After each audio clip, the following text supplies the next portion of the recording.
Bueno, no sé hasta dónde me escucharon, porque yo me olvido que esto se corta y sigo hablando.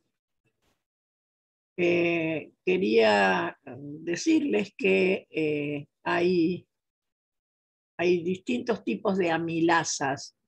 La amilasa salival es la alfa amilasa, y en cambio en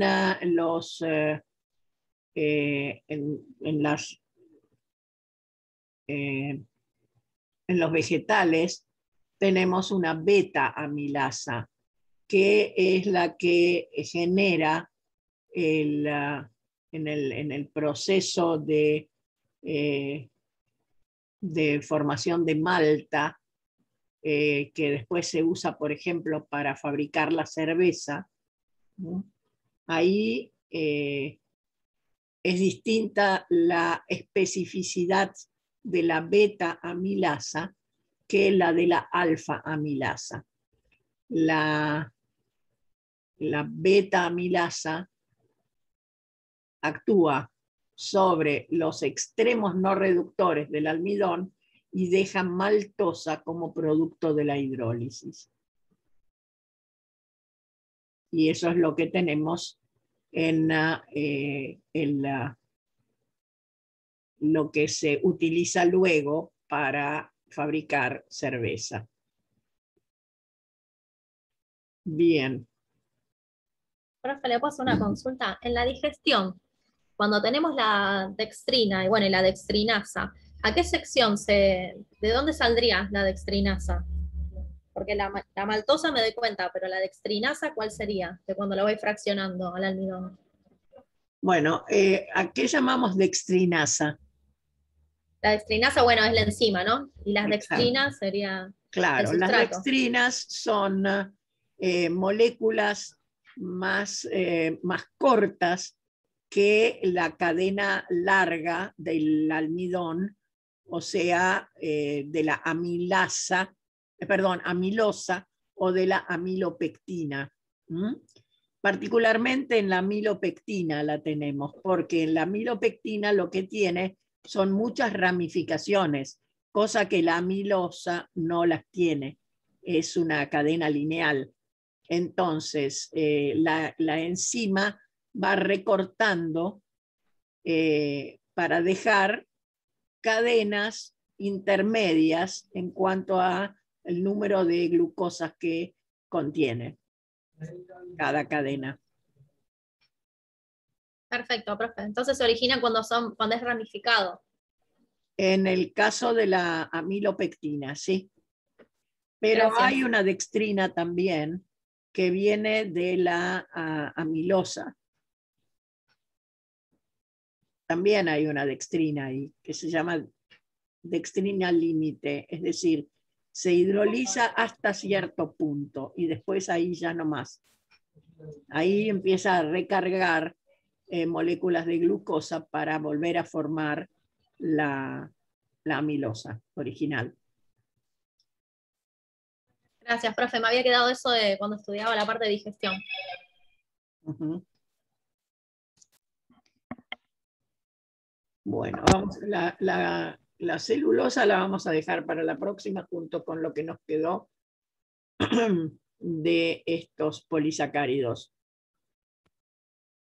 Hay otros polisacáridos en los vegetales que ustedes recordarán que los hemos mencionado cuando vimos hidratos de carbono.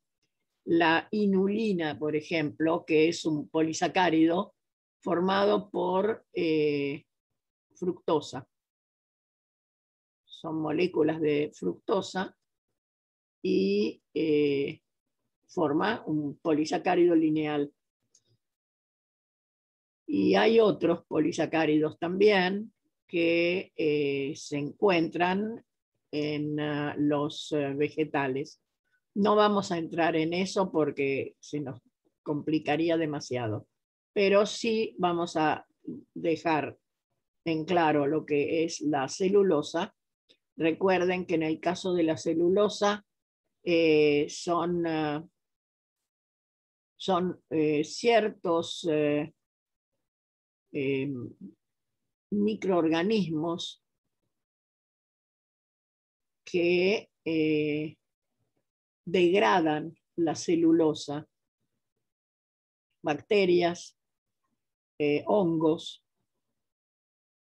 lo que hacen es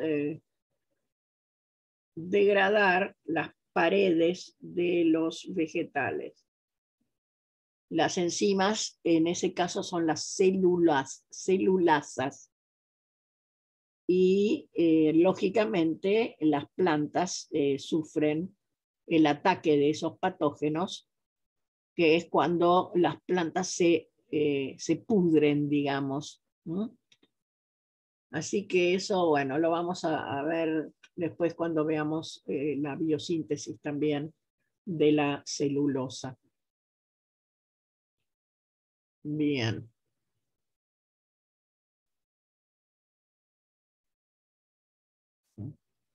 Esto ya lo vimos.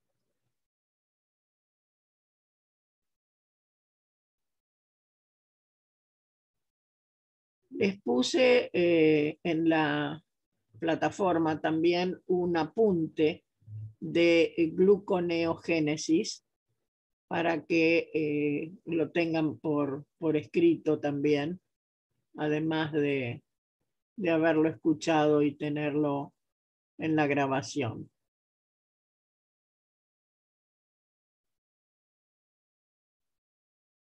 Así que está todo en el apunte.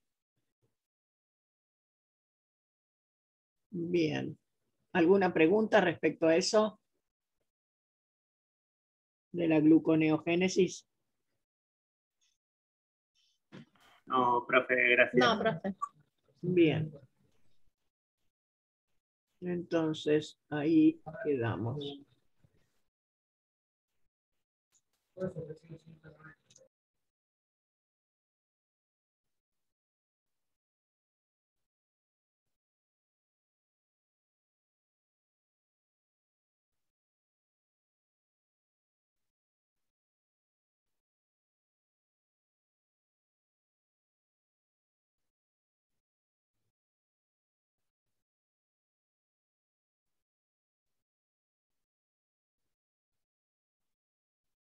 Tienen además un apunte de fermentación.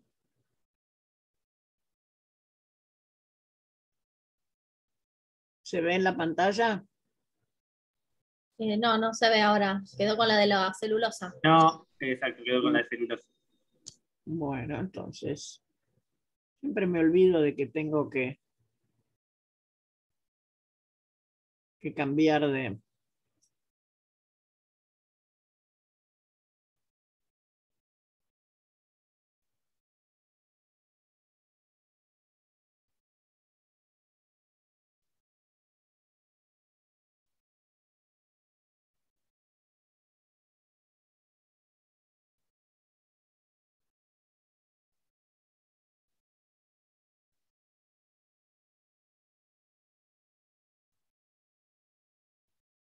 Ahora sí. Bueno, entonces tienen un apunte de fermentación. Recuerden que los procesos anaerobios son los que nos dan lo que se llama respiración anaeróbica o anaerobia. Los organismos que no respiran oxígeno también tienen una necesidad de ATP y precisamente a partir de los procesos de los distintos componentes que se encuentran en esos microorganismos. Por supuesto que organismos grandes anaerobios no hay, porque no podrían sobrevivir con tan poca cantidad de ATP. Recuerden que el ATP es fundamental. De manera que todo lo que es anaerobiosis implica pequeñas cantidades de energía. Y dependiendo de los microorganismos, están los distintos productos finales. Ya vimos el lactato en las bacterias lácticas y el etanol en las levaduras.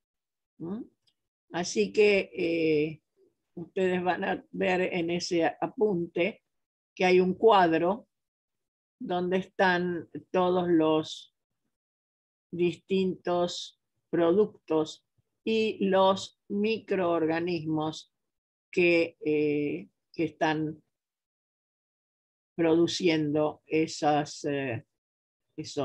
reacciones, digamos. Profe, consulta. Sí. ¿El producto final también o sea, influye la temperatura o solamente si es anaeróbico o aeróbico? En este caso, ¿no? Que es anaeróbico, o sea, influye la temperatura en el Bueno, proceso de fermentación. hay distintos organismos que seleccionan el ambiente donde desarrollarse, dependiendo de la temperatura, por supuesto. O sea, hay organismos que son capaces de vivir al borde de los volcanes, es decir, que son muy altas temperaturas y las toleran. Y hay microorganismos que viven en zonas de mucho frío y, lógicamente, en esos casos son diferentes los productos que desarrollan. Es lógico. En el caso, Okay, en el caso de las levaduras, trabajan a más o menos la temperatura ambiente y un poco más por ahí porque durante los procesos se eleva bastante la temperatura, pero llegado a un punto puede perfectamente ser demasiado alta y morir los microorganismos. Así que sí, la temperatura tiene que ver en la actividad de los microorganismos. ok, buenísimo, gracias. Profe, en el balance energético de la fermentación solo obtenemos el ATP de la parte de la glucólisis, ¿no? Porque el resto es solo para oxidar el NADH o la coenzima. Exacto.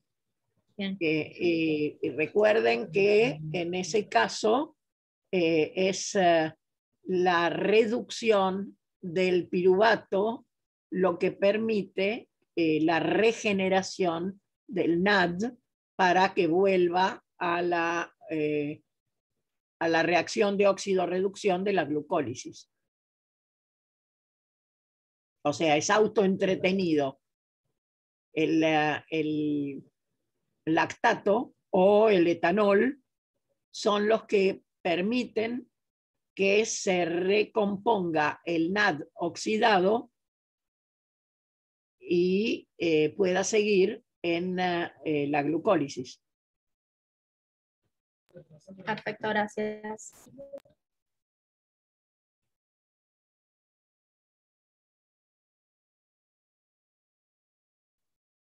Bueno, tienen entonces varios caminos metabólicos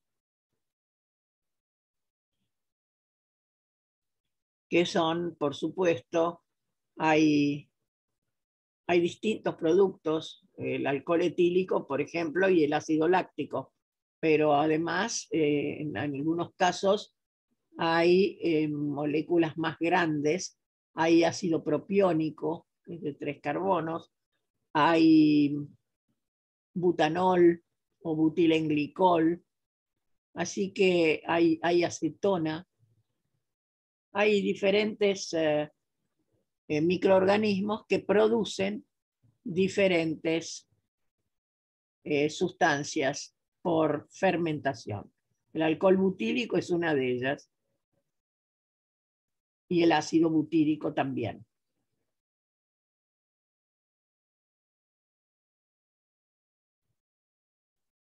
El ácido acético es también de una fermentación, ¿no? Es decir, a partir de del alcohol del vino, por ejemplo, se obtiene ácido acético y es una fermentación.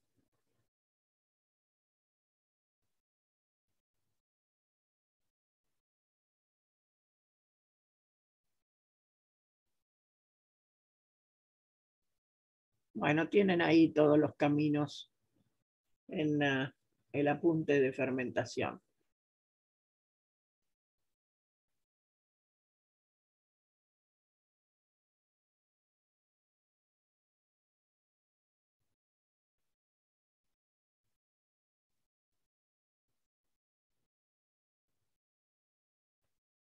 No los quiero complicar demasiado con lo de los polisacáridos, porque eso como queda para el próximo parcial, no es conveniente verlo ahora porque se les va a complicar mucho más entre la celulosa, la amilosa, la amilopectina, el glucógeno, y no mencionamos ningún otro más, pero hay otros, por supuesto. Bien.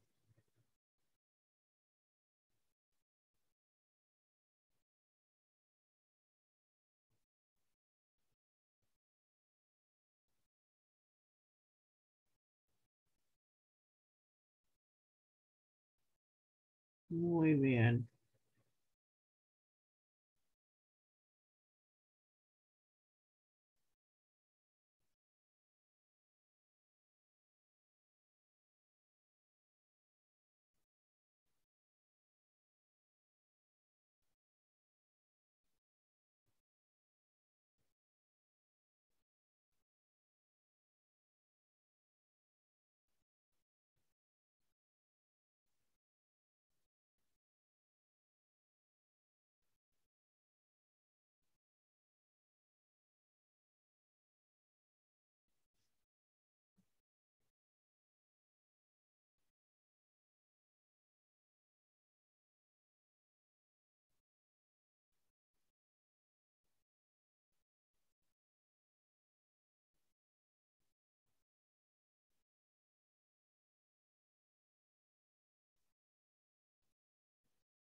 Bueno.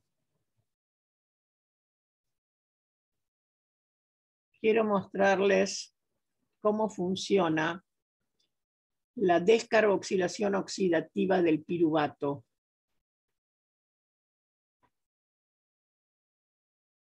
El piruvato, por supuesto, ingresa a la mitocondria y en presencia de una coenzima que es la tiamina pirofosfato o pirofosfato de tiamina, TPP, se descarboxila y con una deshidrogenasa, que es la piruvato deshidrogenasa, se forma el acetaldehído. Inicialmente está unido al TPP.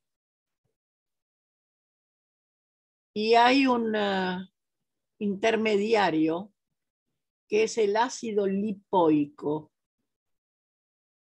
que es un medio que permite, es un intermediario que permite transferir el acetilo. O sea, el acetaldehído se va a oxidar a acetilo. Es aldehído y va a ir a ácido acético. Pero ese ácido acético va a estar unido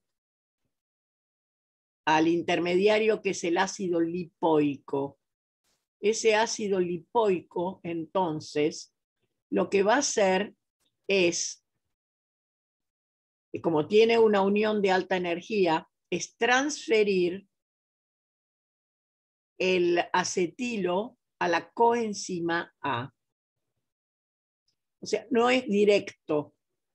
El piruvato se va a descarboxilar, va a dar acetaldehído unido a esa coenzima que es la tiamina pirofosfato, y el ácido lipoico va a tomar el acetilo,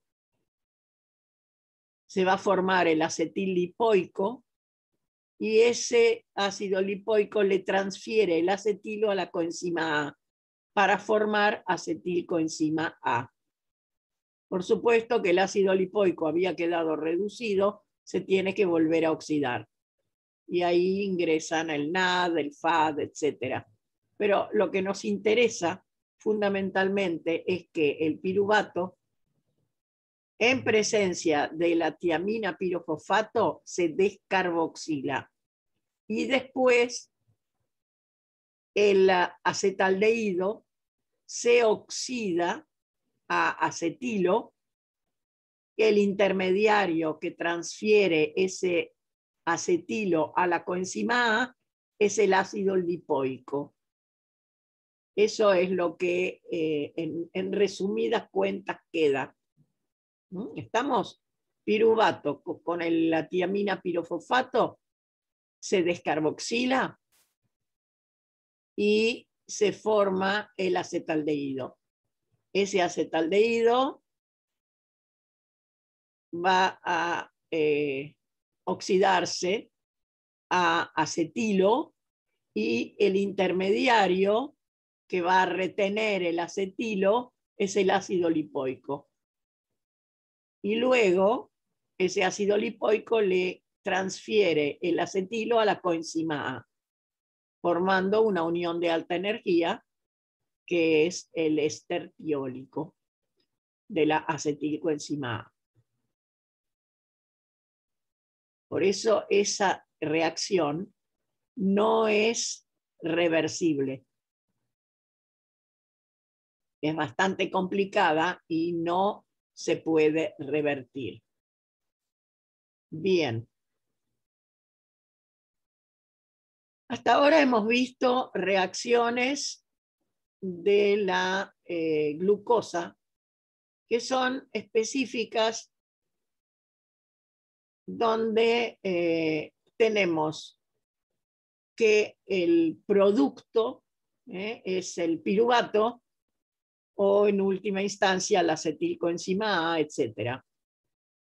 Pero hay otras reacciones de la glucosa que son las que no dan estos compuestos pequeños como el acetilo, sino que solamente descarboxilan a la glucosa y dan pentosas. El proceso se llama ruta de las pentosas o ruta del fosfogluconato, y tiene una rama oxidativa y una parte no oxidativa. Ahora vamos a ver solamente la rama oxidativa, y el producto final es la ribulosa 5-fosfato. ¿Para qué sirve la ribulosa? Justamente sirve para el ARN, ¿no? Esa es la ribosa. Ah. La ribulosa es el mismo compuesto, pero en lugar de tener aldehído, tiene cetona. Recuerden, cuando es la terminación ulosa, quiere decir que hay una cetona. La ribulosa es uno de los componentes de la fotosíntesis. Y esta ruta de las pentosas justamente sirve, entre otras cosas, por isomerización para obtener la ribosa para los ácidos nucleicos.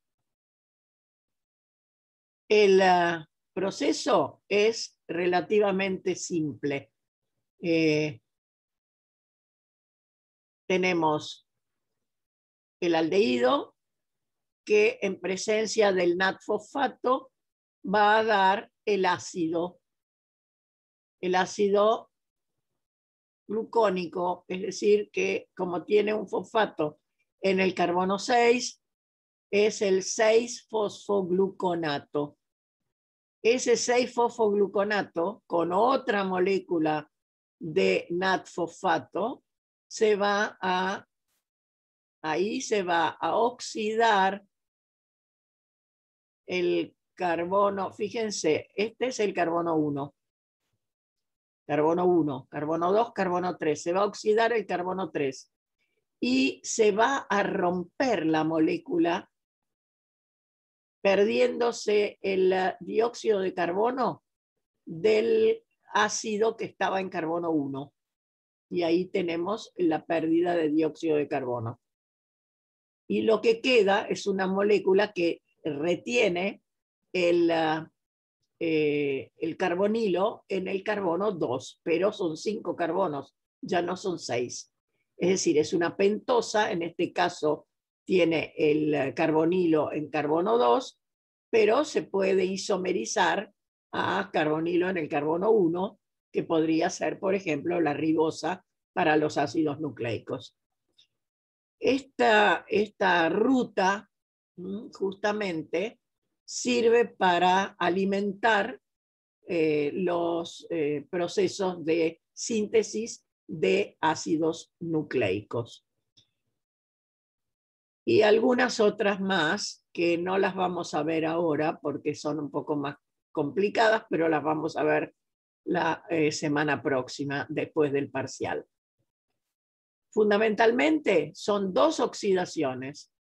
Una oxidación en el carbono 1 y se reduce un NAT-fosfato. Y la segunda oxidación en el carbono 3, que es la que va a quedar como carbonilo en la pentosa. Y una descarboxilación, es decir, se pierde un solo carbono. Por eso la ruta se llama ruta de las pentosas. Pero como esto es el ácido fosfoglucónico, también se la puede llamar ruta del fosfogluconato. Bien. Y con eso vamos a terminar la clase de hoy.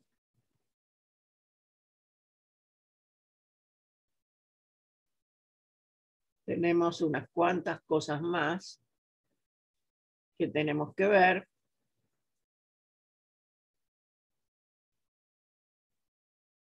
Y, o sea, el metabolismo de los hidratos de carbono es muy abundante, es muy largo y bastante complejo. De manera que, bueno, hoy hemos visto varias cosas. Fundamentalmente lo que quería que entendieran bien era la gluconeogénesis, que espero que lo hayan entendido bien. Muy bien. ¿Alguna pregunta? No, profe, gracias. Bueno, entonces los voy a dejar ir por hoy y cualquier pregunta que les surja a medida que van estudiando, no duden que me lo pueden transmitir por correo electrónico, ¿sí? Gracias, profe. Buenas noches. Buenas noches. Gracias, profe. Buenas noches. Hasta el jueves.